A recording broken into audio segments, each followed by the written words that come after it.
identical to us. There are other To universities accept this free which call, are press very like 1. this one, To refuse but this free differ call, only in press the position 2. of If one you atom would like to somewhere. permanently block your Now, number those from universities are receiving calls from interfering this with facility, ours, press and they 6. are producing interference effects, which we could detect in the laboratory if we wanted to. And this is where it gets uncomfortable. Something doesn't seem right with reality, because to this day, no one can clearly explain why a large segment of the global population shares the same false memories. Memories of events, logos, movie lines, things they remember the same way, but that don't match reality anymore. That alone should make you take this seriously. They were still reticent about informing me as to what the real nature of the situation was. The actual potential for both timeline number 1 and timeline number 2 outcomes, in the case that we're in right now, we seem to be in a variant of timeline 1.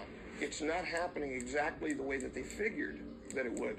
But then again, it couldn't, because we've made changes along the way, which diverted us away from timeline number 2. When you really stop and think about the idea that things like this could be real, it gives you chills. At least it did for me. It reminded me of a real experiment done by psychologist Daryl Bem, known as Feeling the Future. The computer randomly selects a set of photographs to show you, and most of them are calm, neutral pictures, and every once in a while there's an arousing picture. So the result is that the physiology of the participant shows higher arousal, not just when the picture appears, which you would expect, but a few seconds before the computer shows the arousing pictures, even before the computer decides which picture to show. In Bem's experiment, nothing was predicted in advance. The choices were random, and yet the body reacted as if it already had access to what was about to happen. What comes next brings us back to something mentioned at the very beginning of this video. That cube